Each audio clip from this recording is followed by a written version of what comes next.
السلام علیکم ناظرین، وعلیکم السلام۔ سب سے پہلے میں آپ تمام کا اپنے پوڈ کاسٹ میں ویلکم کرتا ہوں۔ آج ہماری پوڈ کاسٹ کے پہلے گیسٹ معروف ثنا خان محترم سلطان چشتی صاحب، السلام علیکم۔ وعلیکم السلام۔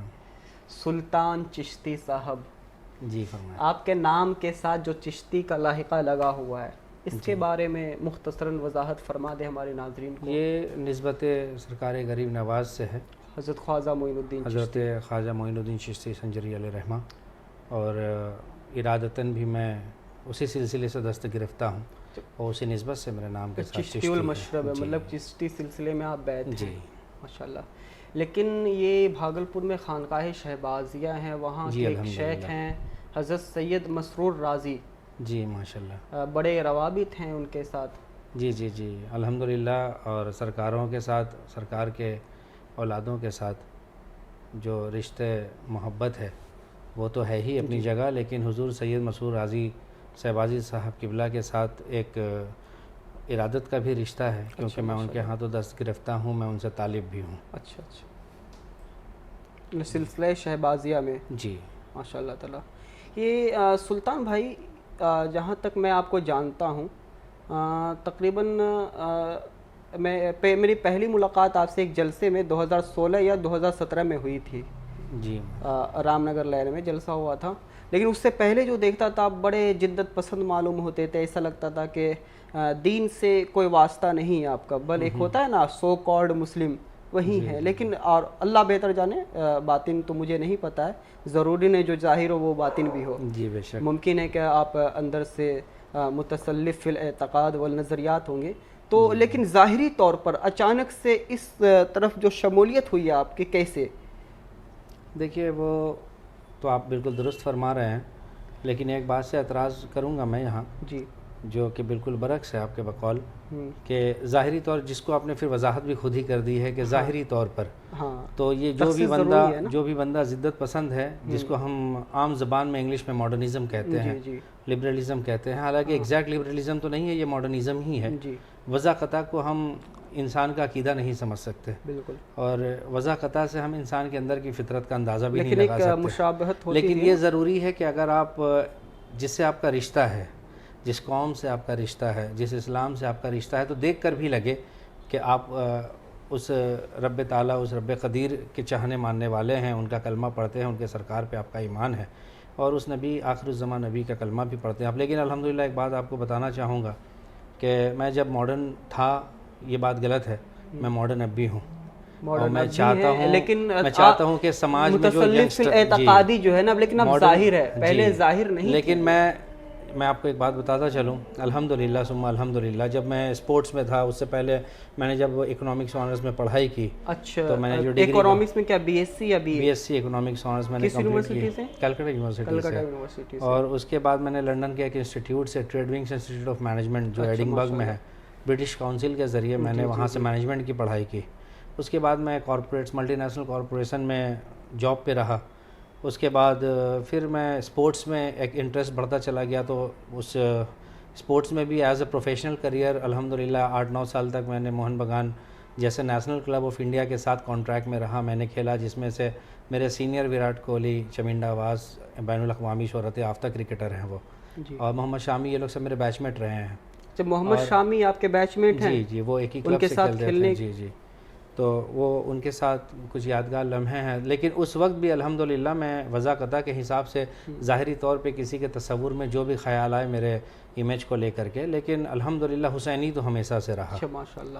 یہ ضرور جانتا تھا، کچھ جانوں یا نہ جانوں، کہ مولا حسین کا پیغام کیا ہے، اور دین میں مولا حسین اور اہل بیت کی قربانیاں کیا ہیں، خلفائے راشدین کی قربانیاں کیا ہیں، اور الحمدللہ ہمارے جو صحابی رسول ہیں ان کی قربانیاں کیا ہیں، اور ان کے پیغام کیا ہیں۔ تو یہ ہمیشہ، اور چونکہ دیکھیے آپ ایک بات جان لیں بالکل، کہ وضع قطع تو ظاہری طور پہ ضروری ہے، لیکن انسان کو اس بات کا خیال ہونا چاہیے بالکل آج کے زمانے میں، کہ آپ کس شہر میں رہتے ہیں، کس ملک میں رہتے ہیں، اور کس شدت کے ساتھ کس ماحول میں، کس معاشرے میں رہتے ہیں، یہ بہت بڑی بات ہے۔ اگر آپ ہندوستان میں رہتے ہیں، ایک طرف آپ سیکولرزم کا نعرہ لگاتے ہیں کہ آپ کو سیکولرزم نگاہ سے دیکھی جائے، دوسری طرف شدت پسند اگر ہوں گے تو پھر آپ کہاں سے ان لوگوں سے امید رکھیں گے کہ وہ آپ کے ساتھ سیکولر ہوں جہاں آپ خود سیکولر نہیں ہیں. بہرحال تو یہ دیکھیے دین کا اس سے کوئی لینا دینا نہیں ہے, لیکن ایک بات پہ میں ضرور غور کروں گا اور تائید کروں گا کہ بالکل میں آپ کے ساتھ ہوں, اتفاق رکھتا ہوں کہ ظاہری طور پہ بھی جس بندے کے دل میں اسلام ہے تو ظاہری طور پہ بھی چہرے سے بھی اسلام دکھے, اس کے بیہیویئر, اس کے کردار, اس کے حرکات. ازرو نفس آپ کے ساتھ بہت سارے معاملات ہو سکتے ہیں, اس میں سمجھوتا ہو سکتا ہے, لیکن ازرو شرع کوئی سمجھوتا نہیں کیا جا سکتا. بطور تحدیث نعمت میں عرض کر رہا ہوں کہ الحمدللہ میں بھی میڈیکل فزیولوجی میں بی ایس سی جی میں نے سنا بھی ہے, پڑھا بھی ہے, آپ کی تحریر بھی پڑھی ہے میں نے, بہت ایکٹیو رہتے ہیں آپ. مزید علی گڑھ سے صحافت میں نے ڈپلومہ کیا ہے, اور میں اس بات کا قائل ہوں کہ دین و سنیت کی ترویج و تبلیغ کے لیے حد شرع میں رہتے ہوئے جدت پسندی کوئی غلط بات نہیں. بالکل ٹھیک ہے. بہرحال تو ورنہ پھر اس مثال کو آپ کہاں لے کر جائیں گے کہ بزرگان دین سے بھی یہ مروی ہیں, اور اس روایت کو اکثر و بیشتر خطیب حضرات, علماء حضرات کوٹ کرتے ہیں اپنی تقریروں میں, تحریروں میں کہ سرکار نے فرمایا علم حاصل کرنے کے لیے ملک چین بھی جانا پڑے تو آپ ملک چین کے لیے سفر کریں, ہجرت کریں. تو ظاہر سی بات ہے ملک چین میں تو اس وقت اسلامک جھنڈا نہیں لہرایا گیا تھا, نہ ہی وہ کوئی اسلامک کنٹری ہے ابھی بھی. تو ظاہر سی بات ہے اسلام کو سیکھنے کے لیے, دین کو سیکھنے کے لیے سرکار کونین, سرکار کائنات فرما رہے ہیں کہ جو اس وقت بھی اور اب بھی ایک غیر مسلم کنٹری ہے کہ وہاں بھی دین سیکھنے کے لیے آپ کو جانا پڑے تو آپ جائیں. تو مقصد یہ ہے کہ آپ دین سیکھیں, اور ماڈرنزم اور دین کو لوگ الگ الگ رکھتے ہیں, ورنہ اسلام سے زیادہ ماڈرن کیا ہو سکتا ہے. اگر انسان دین کے ساتھ اگر دنیا کو سمجھے, اگر مارس اور گریویٹیشنل فورس اور ایٹماسفیرک پریشر اور اس لیئرز کو سمجھے تو وہ پڑھا لکھا انسان زیادہ بہتر سمجھ پائے گا کہ اللہ کتنا گریٹ ہے. بالکل الحمدللہ, اللہ اکبر. خیر, یہ نعت خوانی کی طرف رغبت کیسے ہوئی آپ کی؟ نعت خوانی کہ بنیادی طور پر جہاں تک میں جانتا ہوں کہ آپ ایک انٹیریئر ڈیزائنر ہے, اور اس کے علاوہ آپ کی اپنی کئی تجارتیں بھی تھیں. جی ہیں اور بھی, اس کے باوجود ماشاءاللہ نعت خوانی کی طرف رغبت کیا وجہ بنی؟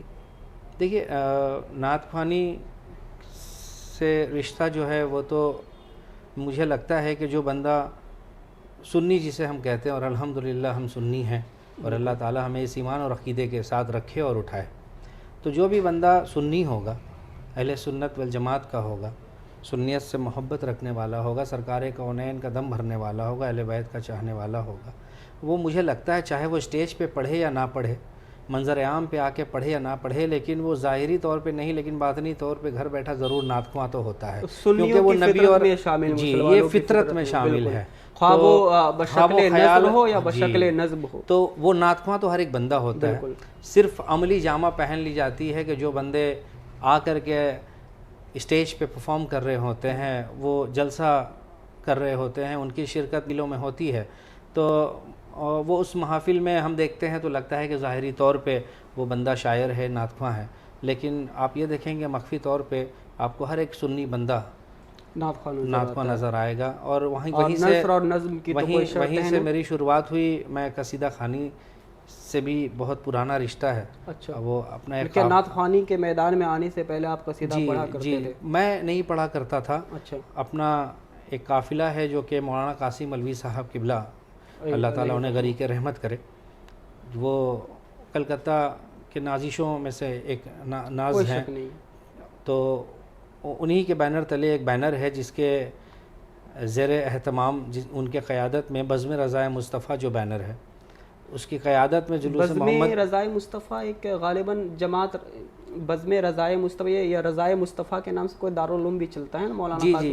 یہ اس کے بانی وہی ہیں. اچھا, جس میں علامہ انیس القادری صاحب قبلہ بھی ان کے ساتھ ساتھ قدم بقدم رہے ہیں. انیس القادری صاحب جن کے بیٹے مولانا کفیل خان قادری صاحب قبلہ, اور اسی بینر کے تلے ہم لوگوں کی ایک جو قافلہ ہے وہ بزم رضائے مصطفیٰ کے نام سے, جسے ہم جانتے پہچانتے ہیں, اس لیے جانتے پہچانتے ہیں کہ یہ ہم لوگوں کی خوش نصیبی ہے کہ اس بینر کے تلے ہم 30-35 سال سے وہ قافلہ جو ہے قصیدہ خوانی میں شرکت کر رہی ہے, اور جس کے قافلہ سالار عابد حسین قادری صاحب میرے ماموں, اچھا, جو ابھی بھی ہیں الحمدللہ, اللہ انہیں حیات بخشے اور خوب نعت خوانی کی سعادتیں حاصل کرے, وہ قافلہ سالار رہے ہیں, ابھی بھی ہیں, اور ان کے ساتھ ساتھ اب اس بزم رضائے مصطفیٰ کو میں لیڈ کرتا ہوں ابھی سالار کی حیثیت سے، غالباً 2 سال سے وہ مجھے آگے کر رہے ہیں تاکہ میں اس جگہ کو پر کر سکوں، حالانکہ وہ موجود ہیں اور بہت قابل ہیں، اس کے لیے میں اس لائق بھی نہیں جس جگہ جس منصب پہ وہ مجھے کھڑا کر رہے ہیں، کر چکے ہیں وہ. تو وہیں سے شروعات ہوئی تھی، میں ان کے ساتھ رہتا تھا، محافل میں شرکت ہوتی تھی اور تمام لوگ گھر کے ہوتے تھے میرے ددیحال ننیحال کے. کوئی مطلب کورس کے لیے، کبھی غالباً ان کے ساتھ صرف سفر کے لیے اس محبت میں کہ سرکار کی ثنا خوانی کرنے نکلے ہیں وہ لوگ، تو میں بھی چلتا تھا اس قافلے کا حصہ بن کر کے.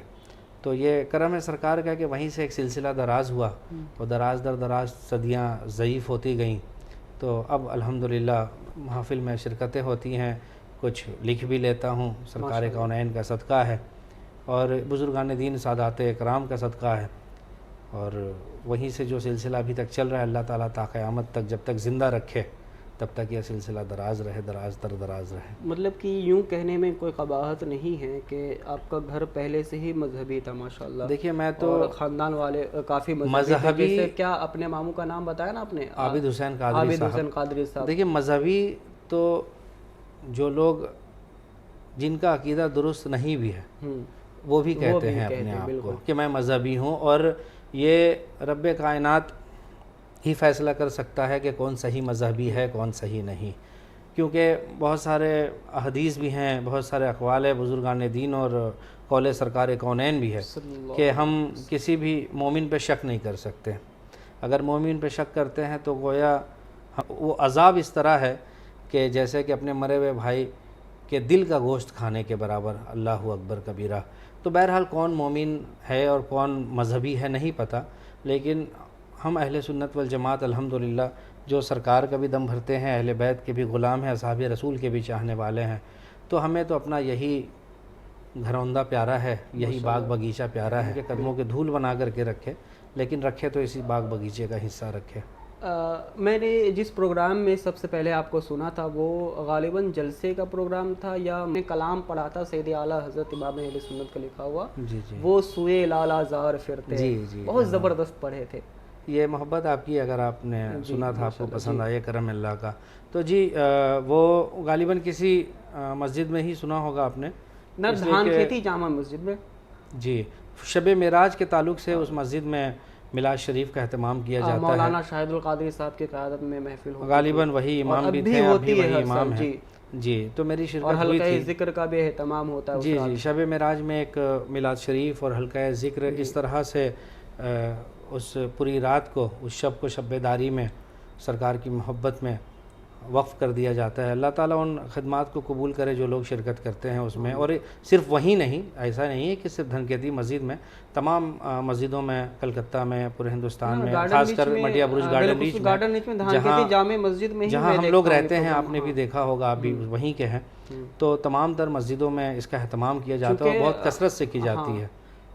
دیگر مساجد کے جو مقتدی حضرات ہیں وہ بھی اس رات میں وہاں تشریف لاتے ہیں. دیکھیں یہ تو شوق اور ذوق کی بات ہے کہ، اور میرے علم کے مطابق، اور یہ جو حلقہ ذکر کا جو اہتمام ہوتا ہے وہ کہیں نہیں ہوتا ہے. بٹیا برج اور گارڈن ریچ کی میں بات کر رہا ہوں، یہاں پہ سوائے دھان کھیتی جامع مسجد. نہیں ایک صوفیہ مسجد ہے، ایک علاقہ ہے یہاں سے، صوفیہ مسجد. جی وہ اچھا شوریہ مسجد. نہیں شوریہ مسجد کے تو امام صابر القادری صاحب ہیں، وہاں کا تو مجھے نہیں پتا، میں نے وہاں کبھی شرکت نہیں کی ہے. تو ایسا نہیں ہے کہ صرف دھان کھیتی مسجد میں اس کا اہتمام کیا جاتا ہے. میرے علم کے مطابق الیاس مسجد ہے، مسجد تالاب مسجد ہے شب معراج میں. کلکتہ میں پھر ایک حسینی مسجد ہے خدر پور میں. تو الحمدللہ علماء حضرات کی بڑی محنتیں ہیں، لوگ محنت کرتے ہیں. اللہ تعالیٰ ان کاوشوں کو قبول فرمائے. اور لوگ بھی کیا ہے کہ اجتماعی طور پہ جڑ جاتے ہیں، تو غالباً جو لوگ جس رات کو الگ ہی رنگ ہوتا ہے. اور ہمیں کیا ہے، ہمیں تو سرکار کے نام پہ جشن منانے کا بہانہ چاہیے. بلکہ میں اپنی بات بتاؤں، میں اپنی زندگی کی بات کر، ذاتی معاملہ میں پیش کر رہا ہوں آپ کے سامنے، کہ میں 2 راتوں کا نا بہت زیادہ شدت سے انتظار کرتی ہوں. یعنی کہ عید الفطر اور عید الاضحیٰ سے بھی زیادہ شدت سے انتظار ان 2 شبوں کا ہوتا ہے، بالخصوص شب عید میلاد النبی اور شب معراج النبی. اس لیے اس رات کی بات ہی الگ ہوتی ہے جب جی جی، بے حلقہ شک. ذکر ایسا کے بعد ایسا جو لگتا ہے اجتماعی کہ دعا ہوتی ہے، اس کے ظاہری بعد جو ایسا لگتا ہے دیکھ کر استغاثہ پیارے آقا علیہ الصلوۃ والسلام کی بارگاہ الحمدللہ، میں پیش کیا کیا جاتا ہے نا، کہنے. ایک الگ ہی کیفیت بن جاتی ہے. بہرحال آپ نے جو نعت پڑھی تھی وہ سوے لال آزار پھرتے ہیں، جی اگر چند اشعار اسی طرز میں اگر سنا دے تو بڑی مہربانی آپ کی. جی الحمدللہ، میں تو پڑھا کرتا بھی تھا اور اب بھی استفادہ کرتا ہوں بزرگان دین کے کلام سے. انشاءاللہ تعالیٰ اچانک سے آپ نے کہہ دیا ہے اور بہت پہلے غالباً پڑھا گیا تھا، اور اس طرح سے میں کوشش کرتا ہوں. جی جی صلی اللہ علیہ نبی صلی اللہ تعالیٰ صلی علیہ اللہ وسلم. علیہ وسلم. وہ سوے لال آزار پھرتے ہیں، وہ سوے لال آزار پھرتے ہیں، وہ سوے لال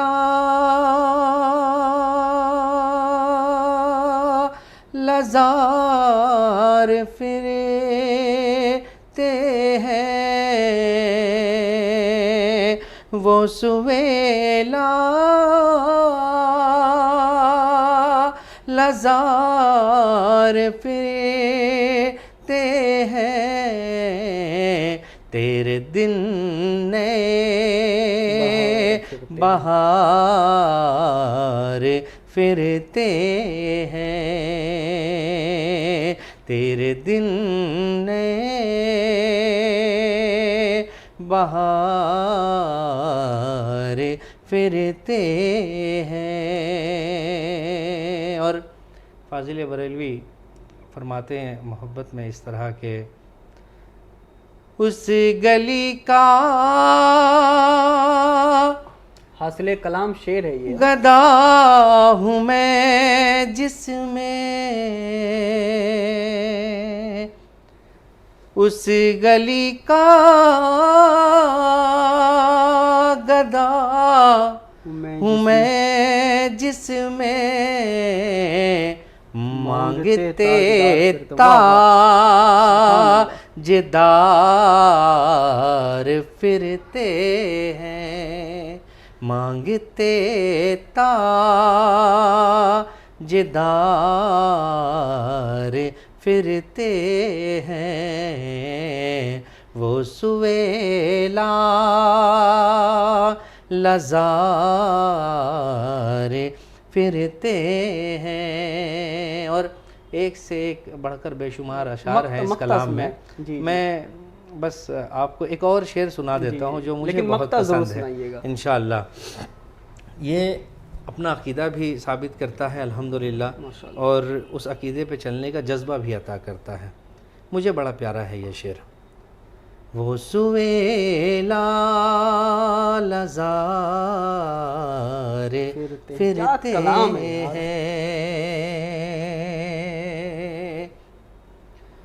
اور اس کلام کا بڑا بہترین شعر جو پرسنلی مجھے بہت پسند ہے، مقطع سے پہلے وہ شعر سن لیں صاحب، بڑی مہربانی ہوگی. جی.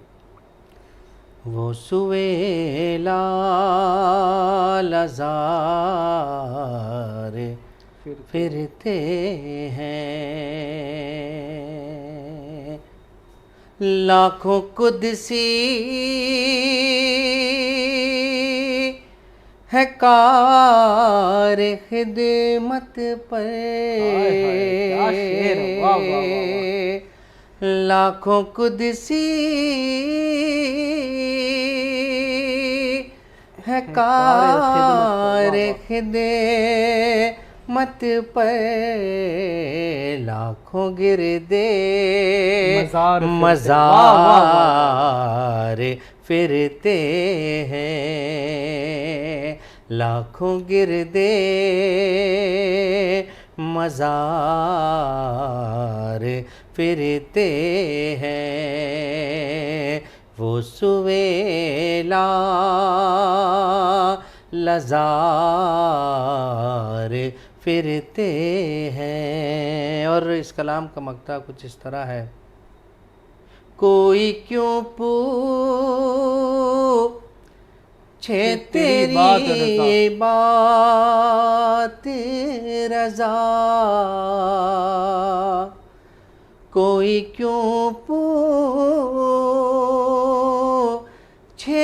تیری بات رضا، تجھ سے شیدا ہزار پھرتے ہیں، تجھ سے شیدا ہزار پھرتے ہیں، وہ سویلا لزار پھرتے ہیں، تیرے دن نے بہار پھرتے ہیں۔ اچھا، مقطع کے متعلق ایک بات کرنا چاہوں گا کہ سیدی اعلیٰ حضرت نے جو اصل میں شعر لکھا ہے کہ کوئی کیوں پوچھے تیری بات رضا، جی، تجھ سے کتے ہزار پھرتے ہیں، لیکن بعض نے اس پر اختلاف کیا، یہاں پر کتے نے کتے کے بجائے کتے ہے، دیکھیے کتے ہو، لیکن آپ نے شیدا پڑھا ہے، اس کے تعلق سے اگر وضاحت کر دے تو بڑی مہربانی۔ ضرورت تو میں نہیں سمجھتا تھا کہ وضاحت کروں، لیکن آپ تحدیث نعمت کے طور پر ہی جو اس کو امام نے لیجئے۔ لکھا وہی پڑھا جائے تو نہیں، میں بہتر ہے۔ سب سے اول تو اس بات کا قائل ہوں کہ بزرگان دین کے اشعار میں کبھی چھیڑ چھاڑ نہیں کرتا، جی، میں نے اس میں کیا ہے، اچھا، اس لیے کہ امام جامی علیہ رحمہ ہوں، شیخ سعدی علیہ رحمہ ہوں، حضور بیدم شاہ وارسی علیہ رحمہ ہوں، حضور سیدی آقائی مولائی سید اشتیاق عالم ضیاء صاحبازی خطیب اعظم ہند علیہ رحمہ ہوں، اس میں سب نے اپنے آپ کو در نبی کا سگ بنا کر، کوئی شک نہیں، بارگاہ پیران پیر کا گدا بنا کر، غلام بنا کر ان کے ساری عاجزی کے ساتھ خود کو پیش کیا ہے، اور یہی دراصل آئینہ ہے جس میں ہم اپنے آپ کو سنوار سکتے ہیں، ان کو دیکھ دیکھ کر اس آئینے میں، کہ واقعی میں انسان کے اندر تصوف جسے ہم کہتے ہیں، صوفیزم جسے کہتے ہیں، وہ ہے کیا۔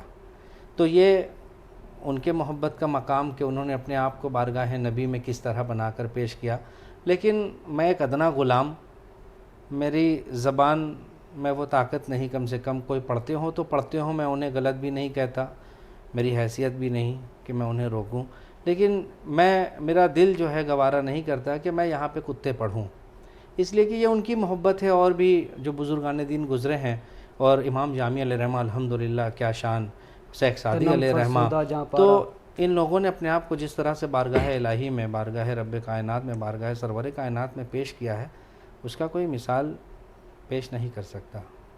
تو جب وہاں ان کی بات آتی ہے تو وہ ان کی محبت ہے، یہ ہم غلام کی بات ہے، تو میری زبان میں وہ طاقت نہیں کہ میں بار بار لفظ کتے کو تکرار میں لاؤں، تو اگر معذرت کے ساتھ، کیونکہ میں ان بزرگوں کے بارگاہ میں بھی معافی طلب کروں گا کہ میں نے اسے اشعار کے ساتھ اگر چھیڑ چھاڑ کیے ہیں اور یہ کوئی گناہ ہے تو اللہ مجھے معاف فرمائے، لیکن میری زبان میں وہ طاقت نہیں کہ میں بار بار اس لفظ کتے کو تکرار میں، اچھا نہیں لگتا، کیونکہ دیکھیے ہر سچ بات بتائی بھی نہیں جاتی منظر عام پہ۔ اللہ کس کا خدا، اللہ تو ہر شے کا خدا ہے، اللہ ہر شے کو پیدا کرنے والا ہے، لیکن جب ہم کہتے ہیں تو شان سے کہتے ہیں اللہ محمد الرسول اللہ کا خدا ہے، اللہ فاطمہ کا خدا ہے، اللہ حسین کا خدا ہے، اللہ ابو بکر کا خدا ہے، تو ہم یہ نہیں کہتے کہ چھوٹے سے چھوٹی چیزوں کو تمثیل میں نہیں لاتے کہ اللہ اسی چیز کا خدا ہے، لیکن اللہ تو ہر جائز شے پہ قادر ہے، رب العالمین، جی رب العالمین ہے، رب کائنات، پوری جو باتیں جہاں ادب ملحوظ خاطر رہیں، میرے حساب سے میں اس کو لے کر چلتا ہوں، اور یہ میری فکر ہے۔ آپ ایک اور کلام اعلیٰ حضرت پڑھتے ہیں، عرش حق ہے مسند رفعت رسول اللہ کی، جی، اور یہ طرز حضرت اویس رضا قادری صاحب انہی کے طرز پہ پڑھتے ہیں، اگر دو چار اشعار اگر پڑھتے ہیں۔ دیکھیے یہ تو مجھے نہیں پتا تھا کہ میں اویس رضا قادری صاحب کے طرز پہ پڑھتا ہوں، بہرحال چونکہ میں نے جو یہ نعت سب سے پہلے سنی ہے وہ اویس رضا قادری صاحب کی آواز میں سنی، اب ظاہر سی بات ہے طرز وہی، اس لیے میں بول رہا وہ ہوں، الحمدللہ ضروری نہیں کہ یہ بین الاقوامی شہرت یافتہ ثناخوان مصطفیٰ ہیں، اور وہ میرے خیال سے ان کی شاعری، ان کی ثناخوانی کی جو عمر ہے وہ میری عمر نہیں ہوگی، بالکل ٹھیک ہے، تو یہ کوئی شک نہیں، حق بات ہے کہ مجھ سے ہر ایک کلام کو انہوں نے 30 سال 35 سال پہلے پڑھا ہوگا، تو ہو سکتا ہے کہ مل جائے کہیں کچھ جا کر کے. لیکن ہاں انہیں سنا بھی کرتا تھا. سید ظبی مسعود صاحب قبلہ ہیں اور سید ذوالفقار صاحب قبلہ ہیں.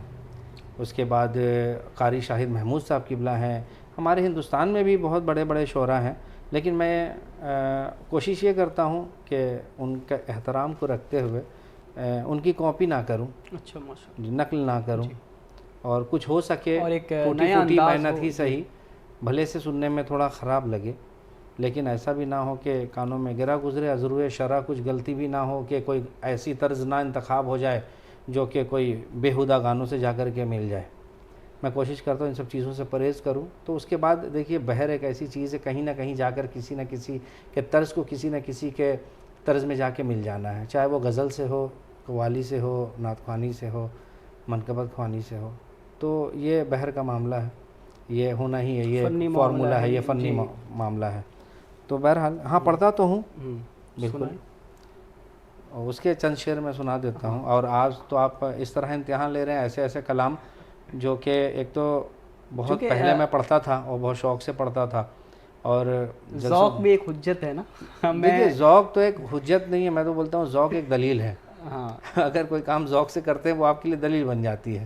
بہرحال میں صرف سیدی اعلیٰ حضرت کا ہی کلام سنتا ہوں, اور یہ آپ کی محبت ہے, اللہ سلامت رکھے. لیکن ایسا بھی نہیں ہے کہ صرف انہی کے اشعار سننے کے لائق ہیں, کیونکہ انہوں نے بھی امام جامی, امام سیخ سعدی, بیدم شاہ وارسی کو سن سن کر کے لکھا ہے, اور بڑی ان کا ایک محبتیں. مقطع ہے نا کہ علامہ سید کفایت علی کافی کے حوالے سے کہ وہ نعت خوانی کے فن کے وہ بادشاہ ہیں اور میں امام احمد رضا وزیر اعظم. جی تو یہ ان کی یہ تو سب سے بڑی بات ہے کہ بزرگان دین نے اپنے آپ کو کبھی اعلیٰ بنا کر پیش ہی نہیں کیا. اللہ اکبر کبیرہ, یہ اللہ تعالیٰ اعلیٰ ظرفی بنا کر ان لوگوں کو دنیا میں بھیجتا ہے کہ ان سے یہ بڑے بڑے کام لینے ہیں. یہ ہم جیسے گنہگار سیاہکار لوگوں کے بس کی بات نہیں ہے. تو بہت بڑے بڑے شاعر گزرے ہیں, موجودہ دور میں بھی ہیں. حضور خطیب اعظم ہند علیہ رحمہ خان, علامہ اشتیاق علم, انہی کو خطیب اعظم ہند کہتے ہیں. الحمدللہ مجموعہ ہے میرے پاس, ان کا ایک مجموعہ نہیں الحمدللہ, ان کے تو اب تو میرے خیال سے 4-5 کتابیں آ گئی ہیں میرے پاس ہیں. ابھی بھی آپ چاہیں گے تو میں اسی پوڈ کاسٹ میں ہی آپ کو دکھا بھی دوں گا, تاکہ ہمارے جو ناظرین ہیں وہ بھی اس سے دیکھ کر کے فیضیاب ہوں, استفادہ حاصل کر سکیں. پہلے عرش حق کے چند اشعار سنائیں مجھے پہلے. اس کے بعد پھر میں اشتیاق عالم ضیاء صاحبازی علیہ رحمہ اور بھی جو بزرگان دین ان کے چند اشعار آپ کو سنانے کی کوشش کروں گا, تاکہ آپ کو لگے کہ ہاں نعت خوانی جو ہے وہ محدود دائرہ نہیں ہے, بہت وسیع ہے. یہ میں اپنے ذوق کی بات کر رہا ہوں, اور مجھے اس چیز کا انکار بالکل بھی نہیں ہے. ہاں یہ ہوتا ہے کہ کوئی ایک کسی کا فیوریٹ ہو جاتا ہے, کیونکہ میں تو آپ کو یہ کہوں کہ میں نے جو نعت خوانی رغبت بھی ہوتی ہے, میں نے نعت خوانی شروع کی ہے اگر, تو محفلوں میں نے اعلیٰ حضرت کے کلام سے ہی شروعات کی ہے. میں ابھی بھی پڑھتا ہوں, ایسا شروعات کی ہے مطلب کیا, میں ابھی بھی طفل مکتب ہی سمجھتا ہوں خود کو. ابھی بھی میں شروع ہوا کہ نہیں ہوا یہ اللہ ہی جانتا ہے. بہرحال میں اس کے چند اشعار سنا دیتا ہوں. عرش حق ہے مسند رفعت رسول اللہ کی, عرش حق ہے مسند رفعت رسول اللہ کی, دیکھنی ہے حشر میں عزت رسول اللہ کی, دیکھنی ہے حشر میں عزت رسول اللہ کی. سورج الٹے پاؤں پلٹے چاند اشارے سے ہو چاک, سورج الٹے پاؤں پلٹے چاند اشارے سے ہو چاک, اندھے نجدی ارے اندھے نجدی دیکھ لے قدرت رسول اللہ کی اندھے نجدی دیکھ لے قدرت رسول اللہ کی عرش حق ہے مسند رفعت رسول اللہ کی کیا بات ہے. عرش حق ہے مسند رفعت رسول اللہ کی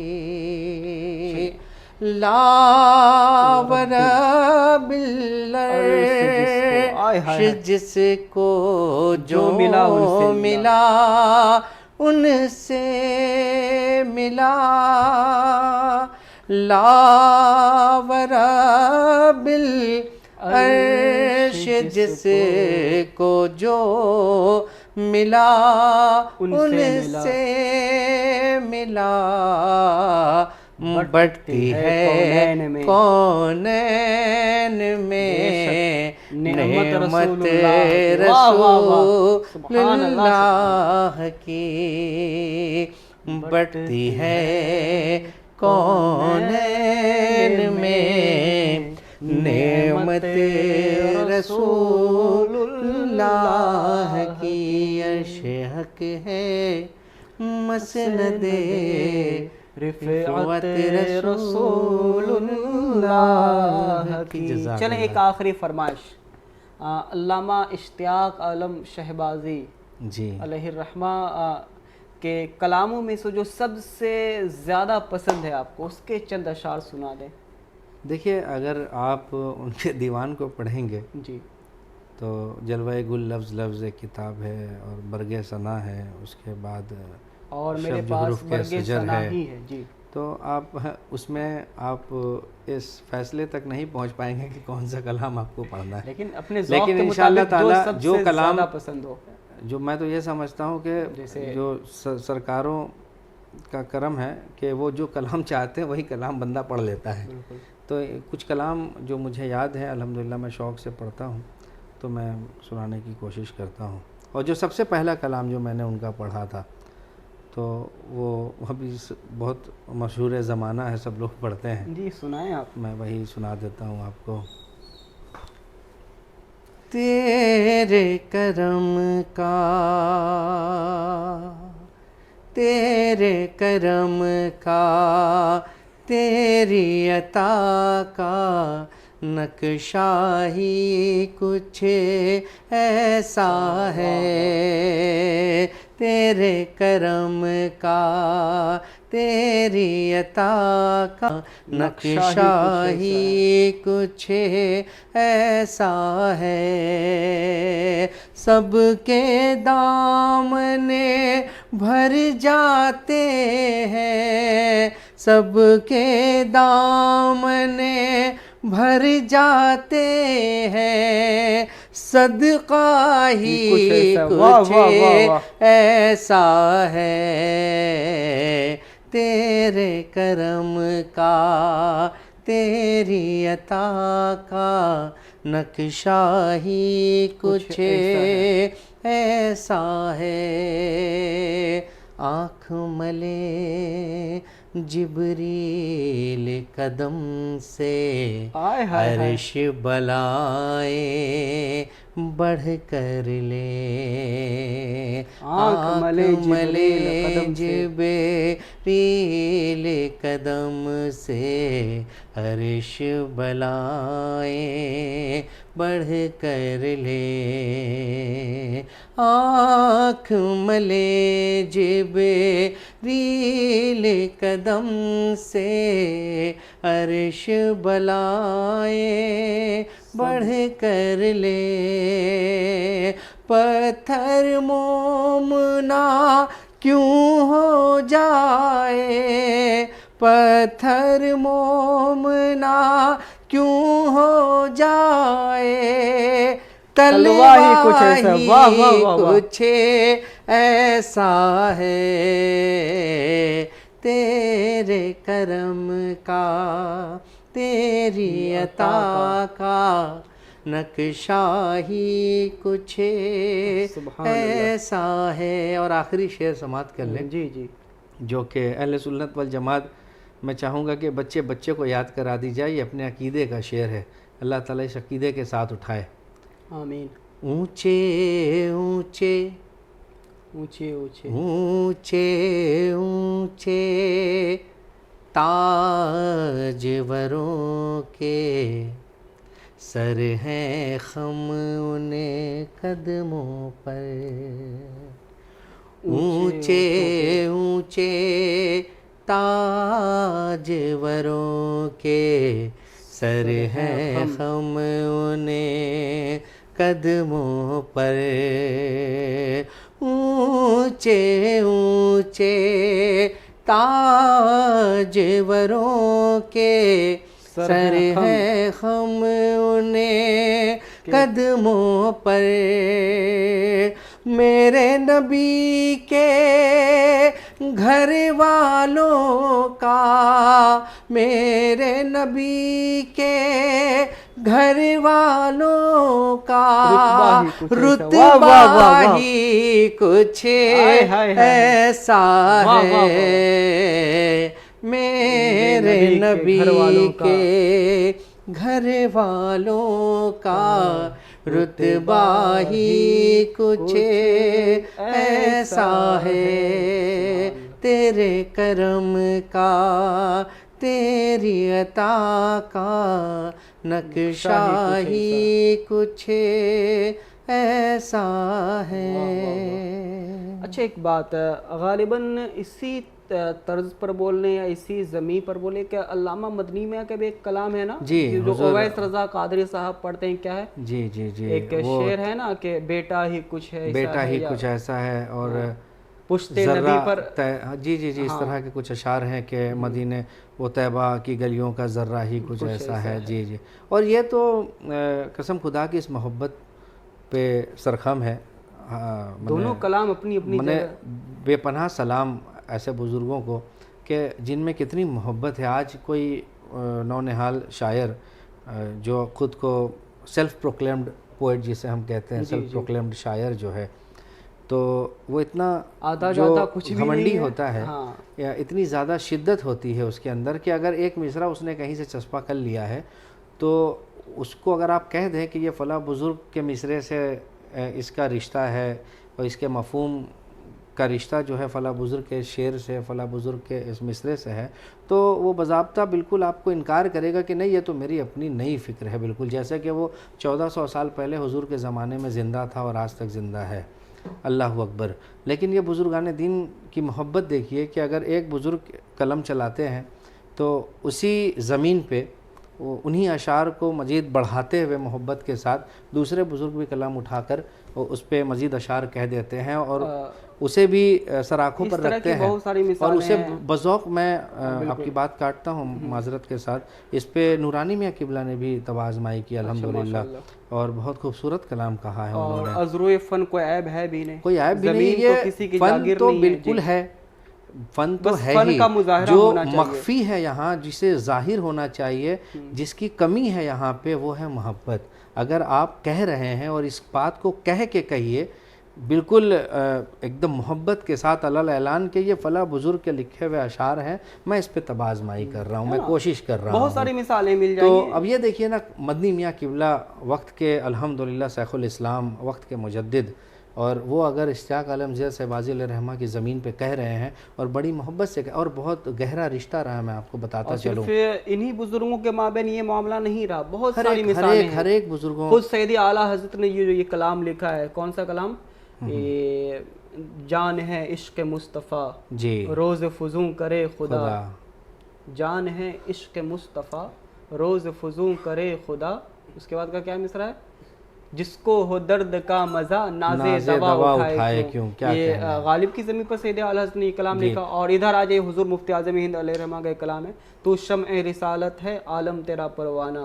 یہ بیدم شاہ وارسی علیہ رحمہ کی زمین پہ, اور آپ خانقاہ شہبازیہ ہو اور خانقاہ اشرفیہ ہو, خانقاہ رضویہ سے تو خود اعلیٰ حضرت نے جو ہدایت بخشش کی صورت میں جو تحفہ دے دیا ہے اہل سنت کو، یہ قابل احترام ہے. قابل احترام ہی نہیں بلکہ سینے سے لگانے جی کا ایک احسان ہے. اور محدث اعظم ہند علیہ رحمہ خود ہاشمی میاں قبلہ، نورانی میاں قبلہ اور خانقاہ شہبازیہ میں، یہاں سے خانقاہ اشرفیہ میں مدنی میاں قبلہ، اور اس کے بعد پھر حضور محبوب العلماء سید محبوب اشرف اشرف الجیلانی صاحب قبلہ، جو کہ والد گرامی ہیں سید عالمگیر اشرف اشرف الجیلانی صاحب قبلہ کے مجاہد اسلام جنہیں ہم کہتے ہیں. پھر اس طرف آ جائیں تو سید مشہور رازی شہبازی صاحب قبلہ، سید مخمور جامی، اور صاحب سجادہ جو موجودہ دور میں ابھی یہ سید مسعود رازی صاحب بھی شاعری کرتے ہیں کیا؟ جی الحمدللہ.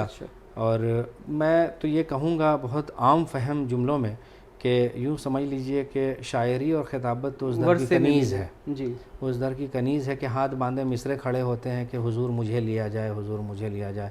اور موجودہ دور میں جو صاحب سجادہ ہیں حضور انتخاب المشائخ سید انتخاب عالم ضیاء شہبازی علیہ رحمہ، ان کی بھی شاعری آپ سنیں گے تو الحمدللہ اشش کریں گے، کیونکہ رنگ ضیاء شہبازی آپ کو سب میں دکھے گا. اور ان کی شاعری میں الحمدللہ وہ بات، وہ عشق محمد اور وہ عشق اہل بیت سے آپ سرشار ہوں گے، کیونکہ وہ شاعری صرف اور صرف فن دکھانے کے لیے نہیں ہے، وہ اپنے آپ میں ایک شعر جو ہے، آپ الحمدللہ آپ اسے چاہیں تو تشریح کرتے کرتے کئی کتاب لکھ دیں.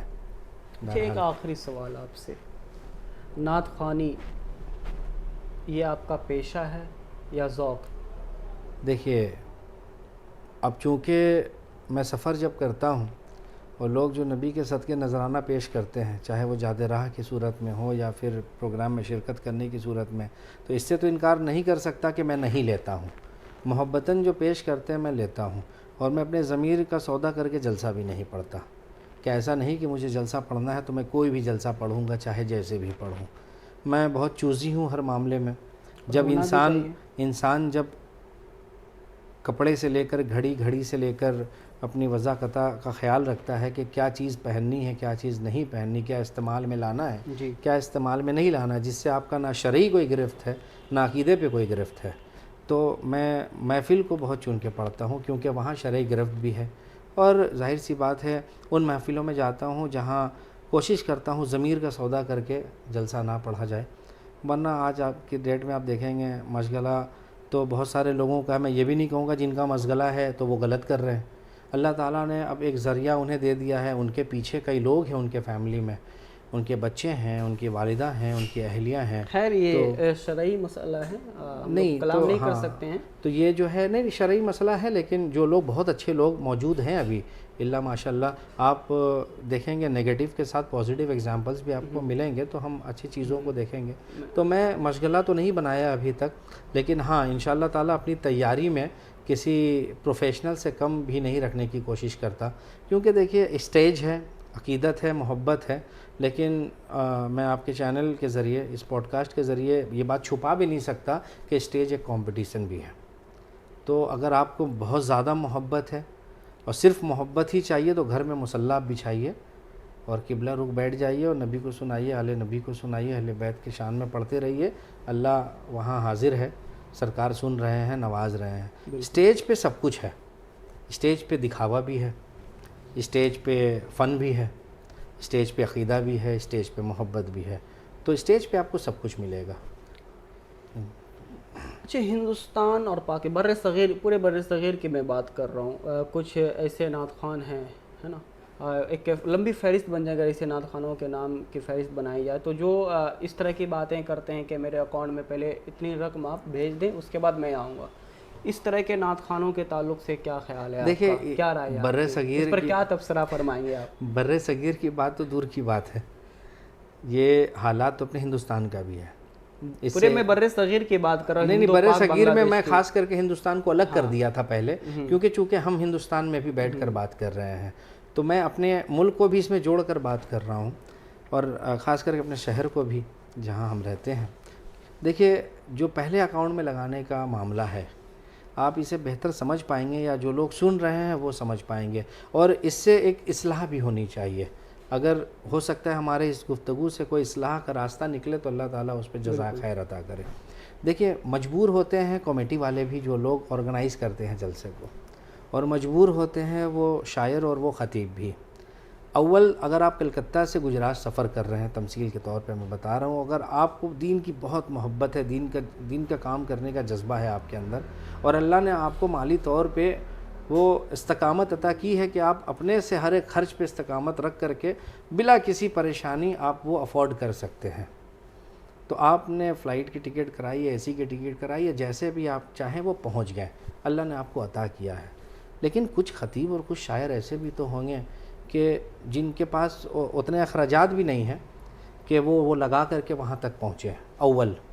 دوسری بات، اگر ہیں بھی تو کبھی کبھی آج کے زمانے میں کچھ کمیٹی کی طرف سے یا کچھ کمیٹی والوں کی طرف سے یہ بھی دیکھا جا رہا ہے کہ آپ کو بول دیا گیا کہ حضور فلاں راجستھان میں یا ممبئی آپ کو پہنچ جانا ہے اس تاریخ میں، آپ کو جیسے بھی ٹکٹ وکٹ آپ کرا لیں، تو اگر آپ نے اپنی ٹکٹ کرا رکھی ہے اور اچانک سے ایک روز پہلے آپ نے فلائٹ کی ٹکٹ کرائی ہے یا پھر تتکال میں یا وی آئی پی کوٹے میں ٹرین کی ٹکٹ کرائی ہے، تو اگر وہ کہا جائے کہ میں ہی کہہ دوں کہ حضرت یہ پروگرام اب کینسل ہو چکا ہے، معذرت کے ساتھ انشاءاللہ تعالی جو دوسری تاریخ ہوگی ہم آپ تک پہنچا دیں گے، آپ اس تاریخ میں سفر کریں۔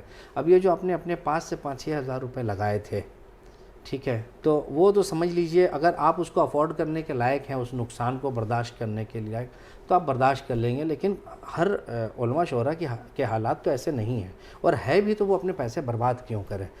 تو کچھ اس طرف سے بھی غلطیاں ہوتی ہیں کمیٹی کی طرف سے۔ اب آ جائیے ہماری جماعت میں کچھ علماء شعراء ایسے بھی ہیں، اللہ ماشاء اللہ اچھے لوگ بھی موجود ہیں، تو اس کو بہت پازیٹیولی لینی چاہیے اس بات کو۔ کمیٹی والے بھی مجھے سن رہے ہوں گے یا بعد میں سنیں گے، یا میرے جو اپنے لوگ ہیں یا میری جماعت کے جو لوگ ہیں وہ بھی سنیں گے، تو میں پرسنل کسی پہ نہیں ہو رہا ہوں، ان کے ساتھ یہ مسئلہ ہوتا ہے کہ انہوں نے تاریخ لے لی ہے، دھوکہ کبھی کمیٹی والے بھی کھا جاتے ہیں، تو وہ شاعر کو پتہ چلا کہیں کوئی بڑے نذرانے میں کوئی دوسرا جو ہے پروگرام مل گیا ہو کسی دوسرے شہر میں، تو اب وہ جو اول جس سے ان کی بات چیت چل رہی تھی، تو اس پروگرام پہ وہ وعدہ توڑ کر کے، تو ظاہر سی بات ہے وعدہ خلافی کر کے وہ پھر کہیں اور کمٹمنٹ دے دیا انہوں نے، وہ کہیں اور چلے گئے، تو یہاں دھوکہ کمیٹی والوں کے ساتھ ہو گیا۔ تو یہ جو چیزیں ہیں سوچنا یہ چاہیے کہ شاعروں کو تو خاص کر کے خیال رکھنا چاہیے کہ ہم جو اسٹیج پہ چڑھتے ہیں اور نبی کے نام کے جو درود سے شروع کرتے ہیں، تو ہم پہ زیادہ ذمہ داری ہے کہ ہم جو درود کا وسیلہ دے رہے ہیں، سرکار کا وسیلہ دے رہے ہیں، اہل بیت کا وسیلہ دے رہے ہیں، بزرگان دین کا وسیلہ دے رہے ہیں، تو کم سے کم ہم تو کم ظرف نہ بنیں، ہم تو کسی کی نگاہ میں چور نہ بنیں۔ اگر ہم وعدہ کرتے ہیں، ابھی تک تو میں کوشش یہ کرتا ہوں کہ کہیں کسی سے کوئی وعدہ ہے، اور اکثر یہ امتحان ہوتا ہے کہ میں نے آپ کے وہاں کہیں کوئی میلاد شریف میں وعدہ کر لیا کہ آفتاب صاحب میں آپ کے گھر پہنچ رہا ہوں، اتفاق سے کہیں کسی شہر سے کوئی دعوت اس طرح آئے گی امتحان کے لیے کہ پتہ چلا وہاں وہ بہت حسین و جمیل صورت کے ساتھ ایک نذرانہ کو بتا دیا جائے گا تاکہ وہ آپ کے قدم ڈگمگا جائیں اور آپ سوچیں کہ اب آفتاب صاحب کے وہاں تو معذرت کر کے میں نکل جاؤں کہیں اور، تو ایسا۔ لیکن یہ کوشش کریں کہ جہاں آپ نے وعدہ کر لیا، جہاں کمٹمنٹ دے دی ہے، تو کم سے کم وہاں پہ اس وعدہ پہ کھرا اتریں، تاکہ اس سے ایک میسج پہنچے گا، ہم سے پکڑ زیادہ ہوگی کیونکہ ہم دین کی باتیں زیادہ کرتے ہیں، لوگ ہم سے توقع زیادہ رکھتے ہیں۔ کمیٹی والے بیچارے وہ بھی چندہ لے کر کے جلسہ کرتے ہیں، اور تمام تر لوگ کئی طرح کے کس طرح کے لوگوں سے وہ پیسہ لیتے ہیں، چندہ لیتے ہیں، وہ فنڈ کلیکٹ کرتے ہیں، پروگرام سے جاتے ہیں۔ اگر ان کا کسی خطیب سے دھوکہ ہو جائے، کسی شاعر سے دھوکہ ہو جائے، تو گویا وہ بھی بہت جواب دہ ہوتے ہیں کسی کو، وہ بھی ان کی نگاہ میں چور اور یا پھر غیر ذمہ دار لوگ بن کے کھڑے ہو جاتے ہیں، تو دونوں کو خیال رکھنا چاہیے۔ چلو بہت بہت شکریہ آپ نے وقت دیا اس کے لیے، اللہ تعالیٰ آپ کو سلامت رکھے، اس کے بدلے ہم کو کچھ دے نہیں سکتے آپ کو۔ نہیں، آپ کی دعائیں شامل حال رہے، یہ میرے لیے بہت بڑی نعمت ہے۔ آپ بھی میرے لیے دعا کریں اور میں بھی دعا کروں، میں انشاءاللہ تعالیٰ۔ آپ کے لیے بالکل دعا گو ہوں، اللہ تعالیٰ آپ کو مزید ترقی عطا کرے، آمین یا رب دین کے کام کرنے کا جذبہ عطا کرے۔